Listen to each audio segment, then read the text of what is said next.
Corona కోరలు చాస్తోంది. చాప కింద నీరులా విస్తరిస్తోంది. మన దేశం బయట ఉన్న వైరస్ ఇప్పుడు మన దేశంలోకి ఎంట్రీ ఇచ్చింది. ఢిల్లీ, ముంబైని గడగడలాడిస్తున్న కోవిడ్ తెలుగు రాష్ట్రాలలోనూ ఉనికిని చాటుకుంటోంది. తాజాగా హైదరాబాద్ కూకట్పల్లిలో ఓ డాక్టర్ కు కరోనా సోకడం కలకలం రేపింది. దీంతో అప్రమత్తమైన అధికారులు ముందస్తు చర్యలను చేపట్టారు. గాంధీ హాస్పిటల్లో 35 బెడ్లతో ప్రత్యేక కోవిడ్ వార్డు ఏర్పాటు చేశారు.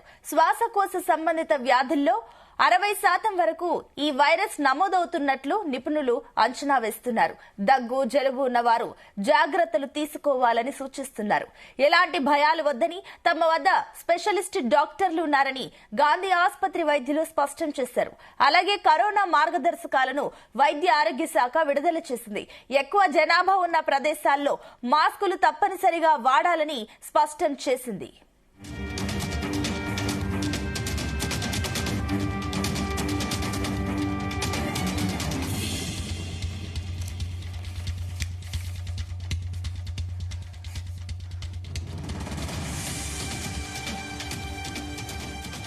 రైట్, ఇదే అంశానికి సంబంధించి మరిన్ని డీటెయిల్స్ మా ప్రతినిధి వినోద్ అందిస్తారు. ఎస్ వినోద్. సునీత, కరోనా తాండవం మళ్ళీ విజృంభిస్తుంది. ఇటు 2 తెలుగు రాష్ట్రాల్లో మళ్ళీ కరోనా టెన్షన్ మొదలైంది. క్రమంగా కేసులు పెరుగుతున్నాయి. విశాఖపట్నం, కడపలో పాజిటివ్ కేసులు నమోదయ్యాయి. అధికారులు కూడా అలర్ట్ అయ్యారు. వైద్య ఆరోగ్య శాఖ కూడా మార్గదర్శకాలు జారీ చేస్తుంది. అయితే మాస్కులు తప్పనిసరిగా వాడాలంటూ కూడా స్పష్టం చేసింది. కరోనా లక్షణాలు కనిపిస్తే డెఫినెట్ గా వైద్యులను సంప్రదించాలంటూ కూడా చెబుతున్నారు. టీకాలు వేయించుకోవడం మంచిదనే కూడా అధికారులు సూచిస్తున్నారు. వైరస్ బారిన పడకుండా ఒకవేళ వచ్చిన తీవ్రమైన అనారోగ్యం, ఆసుపత్రిలో చేరడం లేదా మరణించడం లాంటి వస్తే ప్రమాదాలను టీకాలు తగ్గిస్తాయి. ప్రతి ఒక్కరు టీకాలు వేయించుకోవడం వల్ల చాలా ముఖ్యం అంటూ కూడా చెబుతున్నారు. అయితే ఆల్కహాల్ ఉన్నటువంటి శానిటైజర్, ఆల్కహాల్ ఉన్నటువంటి హ్యాండ్ ఉపయోగించాలని కూడా వైద్య ఆరోగ్య శాఖ అధికారులు సూచిస్తున్నారు. నీటిని చేతిలో తరచుగా కలుపుకోవడము, సబ్బు నీరు అందుబాటులో లేకపోతే కనీసం 60% ఆల్కహాల్ ఉన్నటువంటి హ్యాండ్ శానిటైజర్ కూడా ఉపయోగించినప్పుడు చెప్తారు. సో ఏది ఏమైనా ఈ మహమ్మారి భారతదేశ వ్యాప్తంగా గత 2000 సంవత్సరంలో వచ్చిన ఆ టైంలో దేశవ్యాప్తంగా ఎంతో మంది ప్రాణాలను బలి తీసుకుంది. ఇప్పుడు మరోసారి విజృంభణ స్టార్ట్ చేసింది. రాష్ట్రంలో కరోనా కేసులు క్రమంగా పెరుగుతున్నాయంటూ కూడా వస్తున్న నివేదికల నేపథ్యంలో ప్రజారోగ్యం దృష్ట్యా కూడా వైద్య ఆరోగ్య శాఖ అప్రమత్తమైంది. వైరస్ వ్యాప్తిని అరికట్టేందుకు పలు కీలక మార్గాలను కూడా జారీ చేస్తుంది.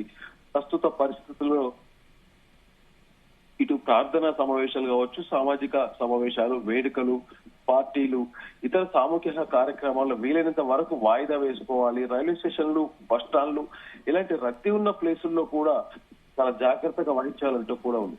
అయితే ఇటు దేశవ్యాప్తంగా గత 3-4 రోజుల నుంచి చూస్తున్నటువంటి కేసులు రోజు రోజుకు పెరుగుతున్న తరుణంలో ఇటు తెలుగు రాష్ట్రాల విషయానికి వస్తే కూడా విశాఖపట్నం, కడప లాంటి ప్లేసుల్లో కూడా చూస్తుంది. అయితే సునీత, నిన్న సాయంత్రం 5 గంటల సుమారులో తాజాగా తెలంగాణలో కరోనా కేసు నమోదైంది. హైదరాబాద్ కూకట్పల్లిలో ఒక డాక్టర్ కరోనా పాజిటివ్ నిర్ధారైంది. దీంతో ఇటు తెలంగాణ ప్రజలు కూడా అప్రమత్తంగా ఉండాలంటూ వైద్య ఆరోగ్య శాఖ అయితే ఉత్తర్వులు జారీ చేసింది. కూకట్పల్లిలో ఆ వైద్యునికి కరోనా పాజిటివ్ నిర్ధారణ అయిందని అధికారులు ప్రకటించారు. అయితే తనకి గత 2 రోజుల జ్వరంతో బాధపడుతున్న ఆయనకి RT-PCR టెస్ట్ చేయగా పాజిటివ్ వచ్చిందని తెలిపారు. ప్రస్తుతం ఆయన్ని క్వారంటైన్ లో ఉంచామని, ఆయన ఇంట్లో సభ్యులకి కూడా కరోనా పరీక్షలు నిర్వహిస్తామంటూ కూడా పేర్కొంటున్నారు. అయితే ప్రజలు ఎవరు ఆందోళన చెందాల్సిన అవసరం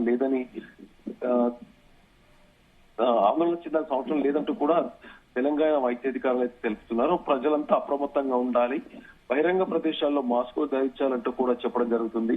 కరోనా లక్షణాలు ఉన్నవారు తప్పనిసరిగా టెస్టులు చేయించుకొని తప్పనిసరి జాగ్రత్తలు అయితే తీసుకోవాల్సింది అవసరం ఉందని చెప్తున్నారు. అయితే ప్రస్తుతం దేశవ్యాప్తంగా 287 కరోనా లక్షణాలతో చికిత్స పొందుతున్నట్లయితే అధికారులు వెల్లడించారు.